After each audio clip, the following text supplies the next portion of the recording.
Crews on the ground literally watched FBI and TBI agents moving in and out of that house like something serious was going down.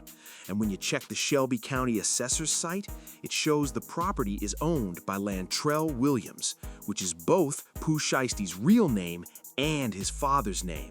So right there, things already start looking messy. Now here's where it gets wild. At the time all this went down, Pooh Shiesty was already in a halfway house after getting released from federal prison. So when the FBI pulled up at 6 in the morning on April 1st, 2026, this wasn't some random visit or routine check. We're talking flashbangs going off, agents flooding the property before the sun even fully came up. That's not just asking questions energy. That's we came here for something serious energy. And let's be real for a second. The Federal Bureau of Investigation does not move like that unless they already have something solid in their hands. They showed up with both a search warrant and an arrest warrant. That alone should tell you this situation is way deeper than what it looks like on the surface. But here's the real question that's got everybody talking. Since the house is under the name Lantrell Williams, who were they actually there for? Was it Pooh himself? Was it his father? Or was this about something bigger tied to that address? Because when you start connecting the dots, it doesn't look like a simple situation at all. And if you've been paying attention to what's been happening over the past few months, things start getting even more complicated. We're talking about social media activity, tension with parole supervision, and even rumors floating around about snitch allegations that Pooh was addressing publicly while still under federal watch. That's already a dangerous mix right there. So now when the feds suddenly show up like this, it opens the door to multiple possibilities. And every single one of them, yeah, none of them look good. This isn't just one angle. This could be coming from different directions at the same time.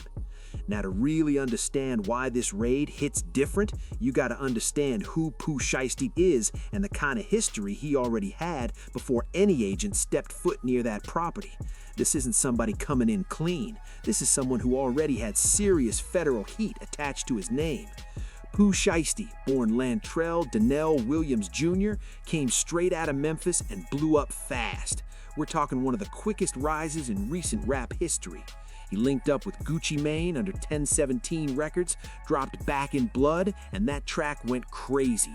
Multi-platinum, Billboard Hot 100 Top 15, played everywhere. The streets, the clubs, online, it was unavoidable.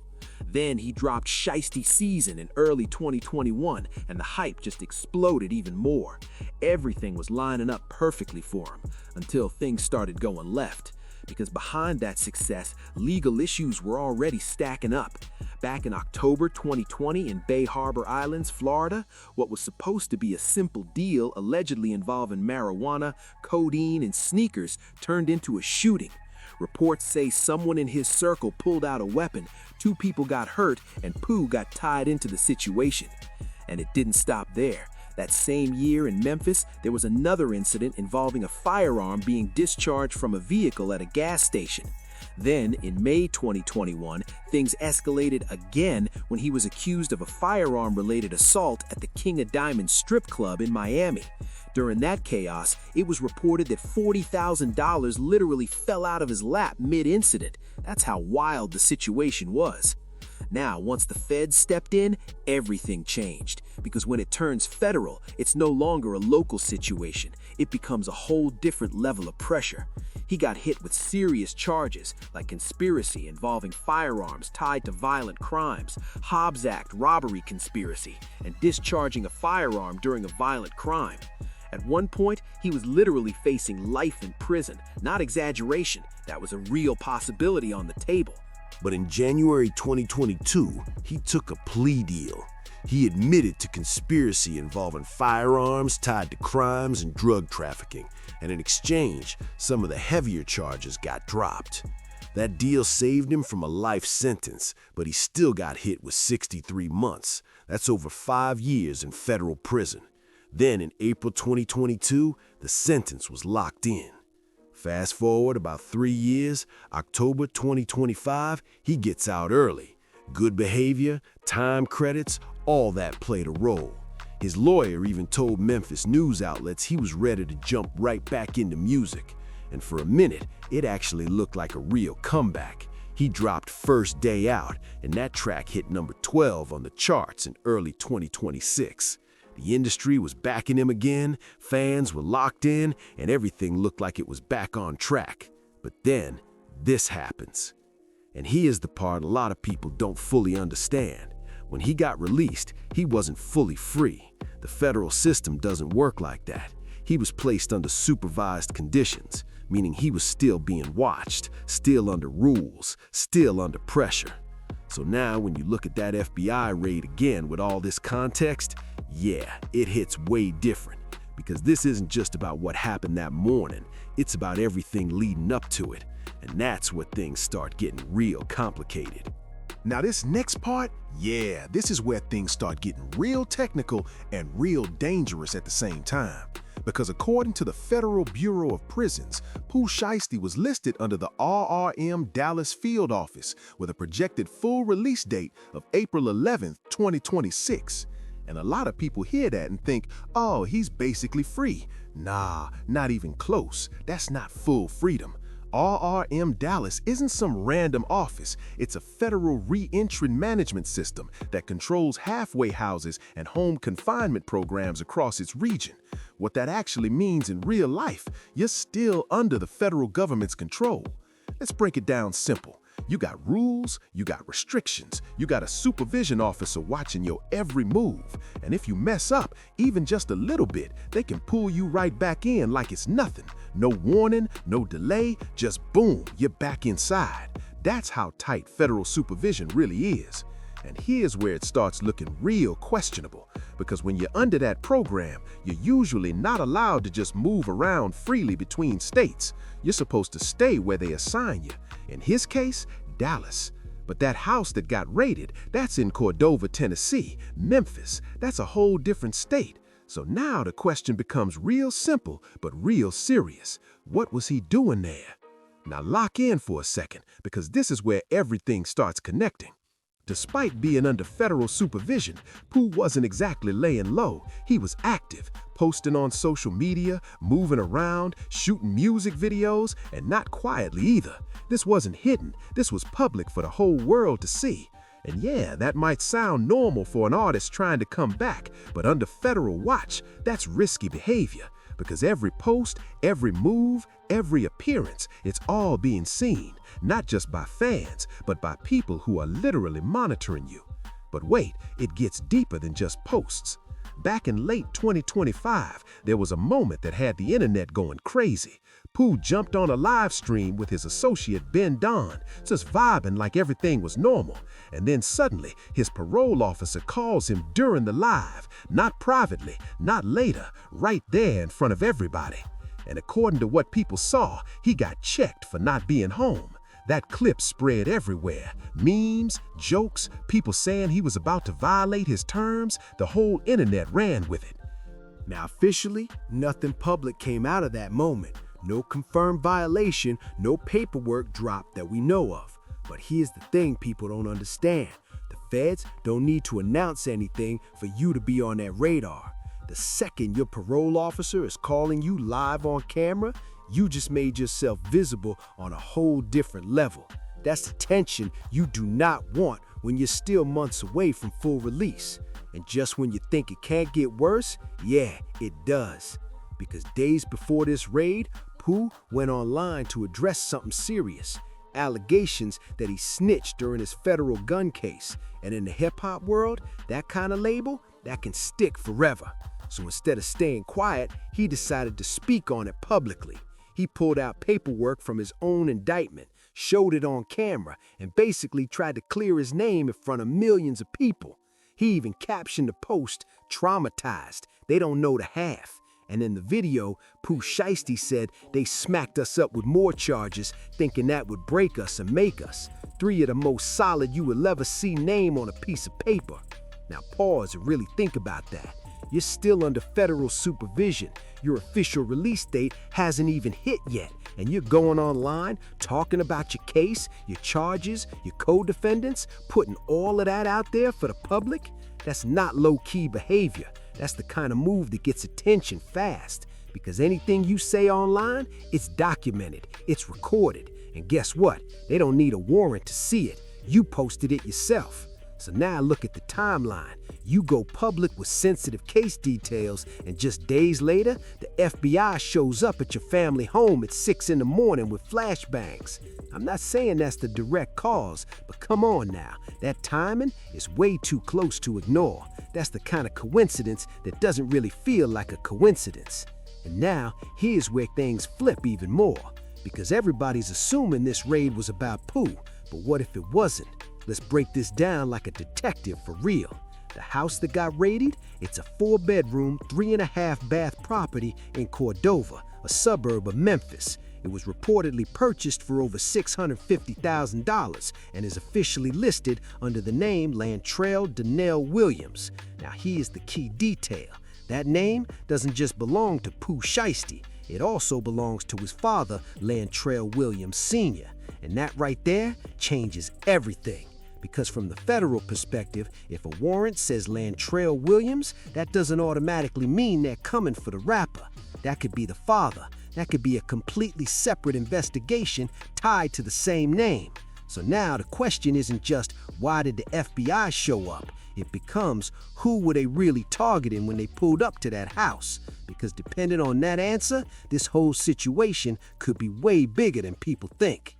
Now, this is where things start getting even messier, because there's another angle people aren't talking about enough. That address itself could be the key to everything. We're talking possible financial activity tied to that property, transactions, movements, anything that could have triggered federal attention. And if that house became a hotspot for something the father was involved in, then yeah, the whole situation flips instantly. Because now it's not just about Pooh anymore. It's about that location, that name, and whoever is tied to it. And when the feds lock on to an address, they don't just knock politely, they come in heavy. But here's where it gets even more complicated. Pooh was supposed to be in Dallas. That's where his re-entry supervision had him locked in.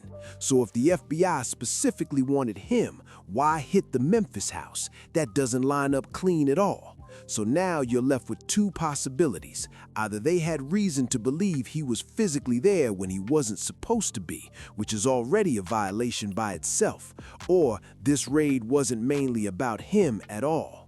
It could have been about that house, that property, and whoever inside it is connected to whatever investigation is going on. And that right there changes the whole narrative. Now let's talk about the violation angle, because this part is serious.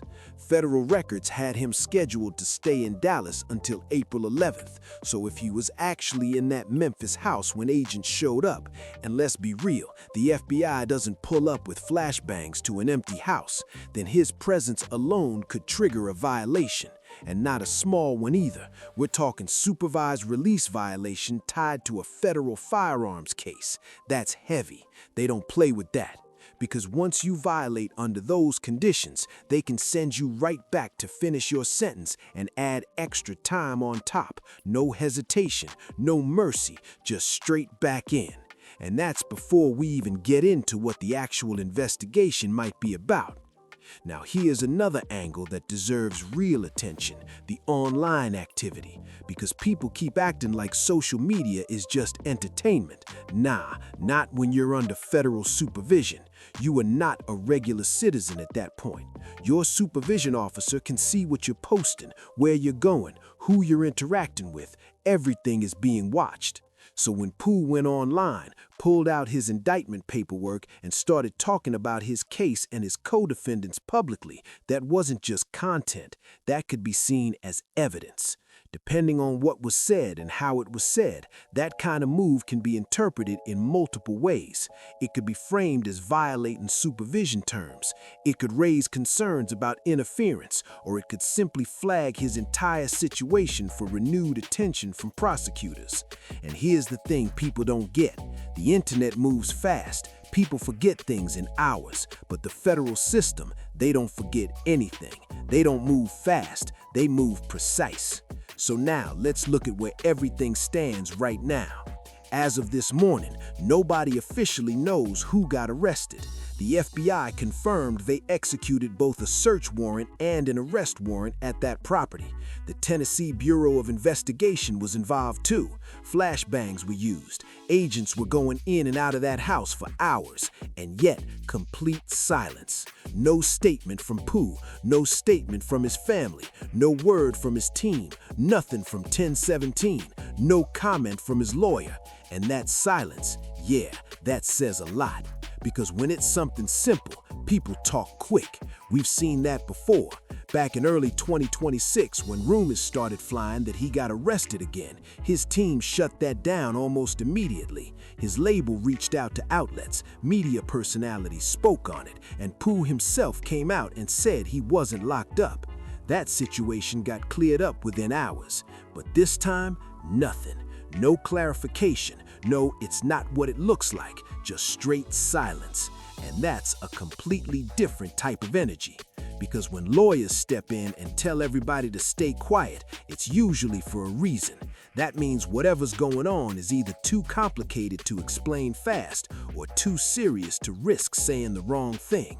Now, let's talk about timing one more time, because this part is actually crazy.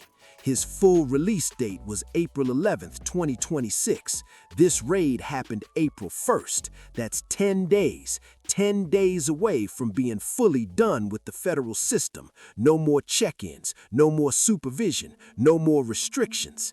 After everything, the charges, the plea deal, the years in prison, the halfway house, the supervision, he was literally at the finish line. And then boom, FBI shows up with flashbangs and an arrest warrant. You understand how insane that is? 10 days away from freedom, and now there's a real possibility he goes right back in. And the reaction, yeah, it's already exploding. The streets are talking, social media is going crazy, people are debating whether this was targeted, whether his online activity played a role, whether his father's involved, whether the feds were always planning to circle back. And the irony in all of this, the same comeback track he dropped to celebrate getting out, first day out, was climbing the charts, hitting number 12, showing the world he was back, and now everything is up in the air again.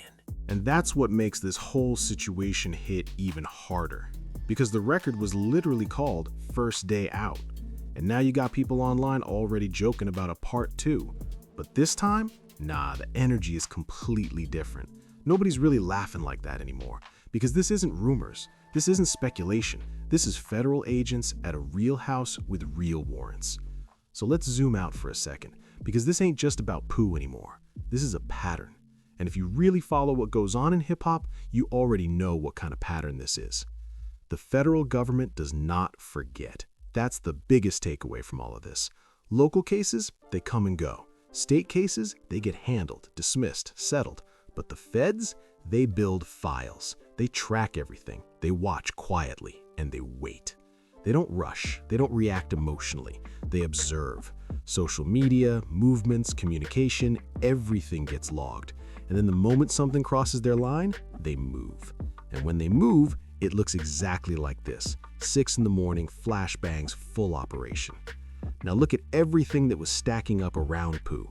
You got the viral parole officer moment where he gets called out live. You got social media posts showing him outside Dallas while he's supposed to be locked in there. You got him going online breaking down his own federal paperwork and talking about co-defendants. Each one of those alone, maybe not enough to end everything, but all of them together, public, documented, happening while he's still under supervision, that's not random anymore. That's a profile building in real time. And the feds, they don't miss patterns like that. Now, there's another layer to this, and it's the father situation. Let me be clear again, nobody is accusing Lantrell Williams Sr. of anything. There's no confirmed info on that. But the reality is that property is under a shared name, and the warrant was tied to that address. So from a federal standpoint, if they're investigating that name, it doesn't automatically mean the rapper. It could be the father. It could be something completely separate. And that opens a whole different type of situation. Because imagine this, someone does their time, comes home, tries to rebuild everything, and then gets pulled back into something tied to family. We've seen that happen before. Family members becoming collateral in federal cases, shared homes turning into shared exposure. And when the feds hit a house, Everybody inside becomes part of the picture, whether you're the target or not. Now here's the deeper conversation the culture really needs to have.